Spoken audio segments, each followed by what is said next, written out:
In this episode, we will focus on St. Catherine Laboure, the visionary of the Miraculous medal, whose feast day is November 28th. She's the patron saint of the elderly and infirmed.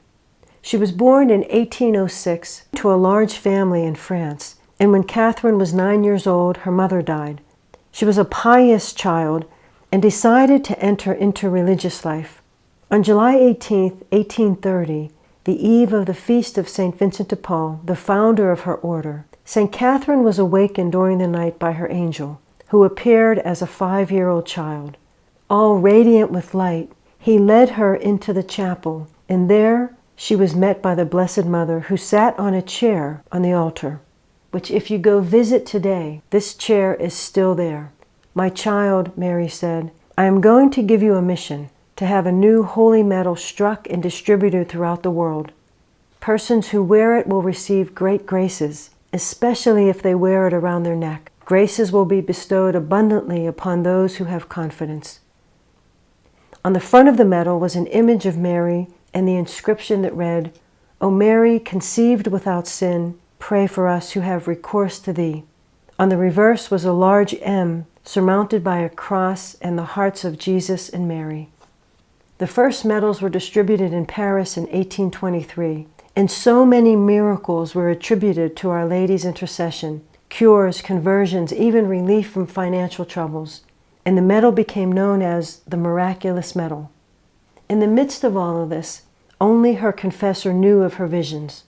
After this occurred, Catherine was assigned to a hospice on Rue du Bac, where she spent the next 46 years of her life performing the most menial and repugnant tasks for the aged, sick, and infirmed. While all of the sisters were aware that one in their midst was the celebrated seer of the Miraculous medal, the identification was not made known until Catherine was on her deathbed. She died on December 31st, 1876. She was buried in a crypt of the chapel where her body remained undisturbed for 56 years. Following the announcement of her beatification, the customary recognition of relics took place, and on March 21st, 1933, it was found perfectly intact and preserved, with her eyes open, and they remain open to this day. Pilgrims often comment on the intense shade of blue in Catherine's eyes. The body of St. Catherine Laboure is displayed in the chapel of Our Lady of the Miraculous medal in Paris.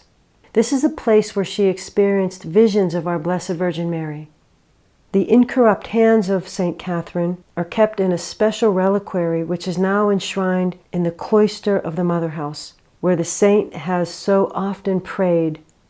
When word of St. Catherine's visions leaked to the public, there was a crowd at her funeral. Soon after, a 12-year-old child, crippled from birth, was healed completely at St. Catherine's grave. She was canonized on July 27, 1947. St. Catherine Laboure, pray for us.